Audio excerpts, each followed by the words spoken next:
Bismillahirrahmanirrahim. Assalamualaikum warahmatullahi wabarakatuh. Waalaikumsalam warahmatullahi. Alhamdulillah kita masih dipertemukan oleh Allah Subhanahu wa taala nggih di dalam channel yang kita sayangi, di dalam acara yang kita sayangi, yakni Poporo Podcast Pondok Roja. Ya. Dan alhamdulillah di sini netizen yang budiman, ya ayuhan netizen yang budiman, akhirnya menjumpai pembawa acaranya itu tampil layaknya pengurus pondok. Masya Allah, tampil layaknya pengurus pondok karena memang ini lagi suasana mau Idul Fitri. Ya, dan ini saya dedikasikan untuk membuat Poporo kali ini spesial Idul Fitri, spesial 1 Syawal, spesial Idul Fitri, dan spesial maaf-maafan. Dan tentunya dengan nuansa agamis yang lebih tinggi. Tapi kok apa tamunya seperti ini? Oke, karena memang yang ini tamunya juga lumayan spesial, bukan lumayan tapi malah sangat spesial. Bukan lagi gitu, Mas? Iya, siap. Sangat spesial ya, Mas ya. Karetnya. Oke. Sangat spesial lagi karena memang saya mendatangkan awak media, tim kreatif, awak media sekaligus konten kreator dari Pondok Roja itu sendiri. Dialah Mas Izul Muslimin. Masya Allah. Sehat Mas kabarnya? Alhamdulillah selalu sehat. Ya. Alhamdulillahirabbil alamin. Saya juga sehat Mas, alhamdulillah. Perkenalkan beliau Izul Muslimin, kalau saya Muhammad Fajri. Ya, Muhammad Fajri. Ya, kita berbeda ya, dua orang yang berbeda. Saya Muhammad Fajri dan dia konten kreator Pondok Roja ini namanya Izul Muslimin. Masya Allah ya, Mas Izul Muslimin sehari-harinya aktif dalam dunia perkonten kreatoran, dunia tentang dakwah yang kreatif.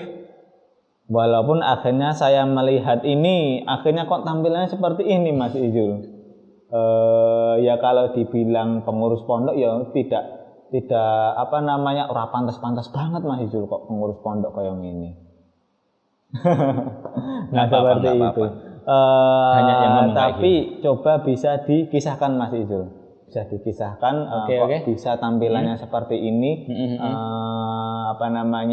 Hubungannya tampilan-tampilan seperti ini yang tidak berjanji ora karuan uraan seperti ini dengan dakwah kreatif itu seperti apa sih? Soalnya saya melihat ini Mas Zul, itu orang-orang kreatif itu tampilannya itu emang eksentrik netizen yang gimana? Paham. Orang-orang kreatif itu tampilannya itu senantiasa eksentrik. Nah akhirnya ya kita merasa kagok aja melihat tampilan-tampilan seperti itu. Monggo bisa dijelaskan Mas Zul. Oke, begini Ustadz Muhammad Fajri, Masya Allah Ustadz Muhammad Fajri ya, ini kawan saya sekaligus ustadz saya nih, ya netizen yang budiman. Sebenarnya saya berpenampilan seperti ini netizen yang budiman karena memang ladang dakwah saya ini adalah orang-orang yang berseni. Circle saya itu orang-orang yang rebel, gondrong, tatoan, kemudian celananya robek-robek dan lain-lain. Nah itu saya gunakan untuk cara berkomunikasi. Soalnya ya nanti kalau saya berpakaian seperti Mas Ustadz Muhammad Fajri ini, nanti malah pada lari sebelum mendengar apa yang saya omongkan, mungkin seperti itu. Walaupun memang sebenarnya gitu Mas Ustadz. Ya mungkin bisa ya teman-teman netizen yang budiman, ini Mas Izul ini berpenampilan seperti ini karena memang audiens dakwahnya atau ladang dakwahnya itu orang-orang yang rebel, orang-orang yang uraan seperti itu. Jadi kalau misalkan Mas Izul berpenampilan seperti saya Muhammad Fajri ini, akhirnya mungkin ladang dakwahnya itu malah berkurang. Mereka itu sudah ketakutan sebelum didakwahi. Masya Allah. Akhirnya tampilannya rebel sekali kan. Hobi melawan soalnya audiens dakwah dan lain-lain. Masya Allah. Oke. Tapi emang seperti itu Mas Izul.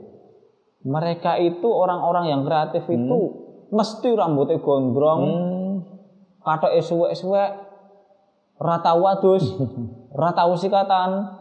Kok men sing elik-elik nang kono kabeh, tapi karya mereka bagus. Ya, memang itu hanya stereotip sih Ustadz Muhammad Fajri. itu hanya stereotip. Ada beberapa orang yang emang dominannya memang seperti itu, Ustadz. Memang dominannya orang-orang yang berseni, orang-orang yang kita sebutnya seniman itu memang eksentrik, gondrong, rebel, celananya robek-robek. Tapi ini ya Mas ya, Ustadz, ini udah tertutup auratnya, Masya Allah. Saya pakai double celana tertutup.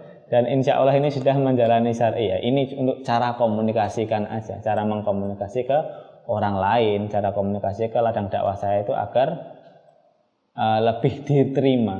Dan yang paling penting adalah saya menjadi negasi atas pernyataan bahwa seniman itu semuanya itu berpenampilan rambut jadi dan lain-lain, jelek semuanya. Nah, saya termasuknya sini. Saya walaupun seperti ini tetap mengurus pondok. Masya Allah.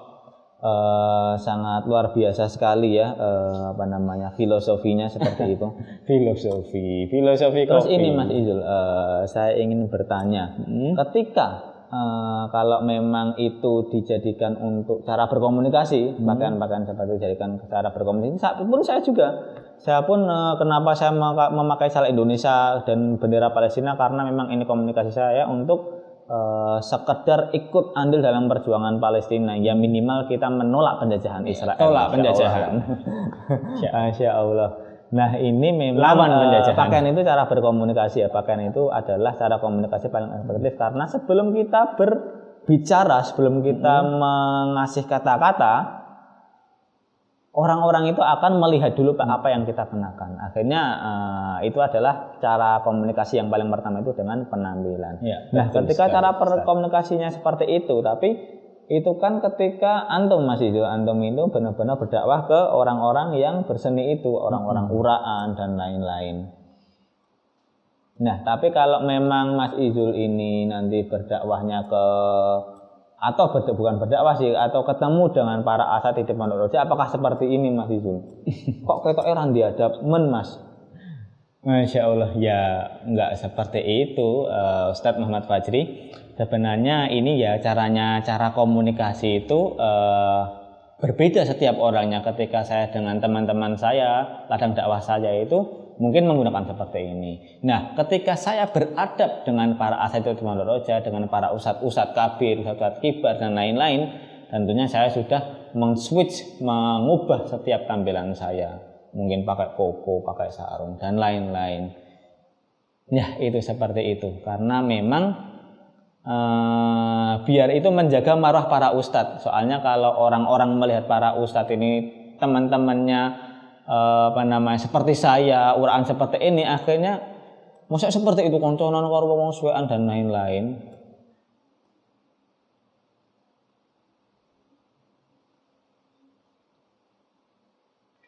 Nah, masa ustadz kok berteman dengan orang-orang preman, suwek katok eran berjajir atau watus atau sikatan. Ya, Masya Allah ya itu intinya itu kita tahu adab, tahu penempatan ya, karena memang konsep adab itu adil dalam menempatkan sesuatu, Masya Allah. Ya, benar Mas Ustadz Muhammad Fajri. Mungkin karena memang ini edisi spesial, kita singkat-singkat saja karena ini juga karena kita nggak ada gestar, nggak ada tamu. Saya gestar ini, yang Mas Izul Muslimin ini sebenarnya beliau itu biasanya ada di sana. Ngerekam sana dan ngerekam sini. Habis ini saya sebelah sana, set lighting dan lain-lain. Akhirnya kita undang beliau ini untuk maju ke depan sini. Oke Mas Izul, mungkin seperti itu. Ada yang mau disampaikan ke netizen yang budiman? Oke, mungkin saya mengutip dari pepatah Inggris dulu, pepatahnya penjajah. Don't judge book by the cover. Kemudian kalau Arabnya, innallaha la yanzuru bi aswarikum wa ajsamikum walakin yanzuru ila qulubikum wa a'malikum. Sesungguhnya kawan-kawan netizen yang budiman, Allah itu melihat Allah dari hatinya dan perbuatannya ya Mas Izul ya. Melihat dari hatinya dan perbuatannya. Oke, Masya Allah. Mungkin itu sebagai closing statement dari Mas Izul yang berpenampilan eksentrik ini, yang kemana-mana ini kabarnya nggak mau berkemeja, pengennya itu kaosan, tapi tetap tentunya jaga adab. Masya Allah. Mungkin hanya itu yang bisa saya sampaikan ya. Untuk kepada netizen yang budiman ini, ya ayuhan netizen budiman, karena ini menjelang Idul Fitri, kami segenap tim keluarga Pondok Roja terkhusus tim Podcast Poporo, tim Wis. Poporo yang sangat Bagus, lucu-lucu, eksentrik dan tentunya masih dalam bingkai Al-Qur'an ini mengucapkan selamat hari raya Idul Fitri 1443 Hijriah. Taqabbalallahu minna wa minkum syaman wa syamakum. Masya Allah. Masya Allah. Oke, dadah.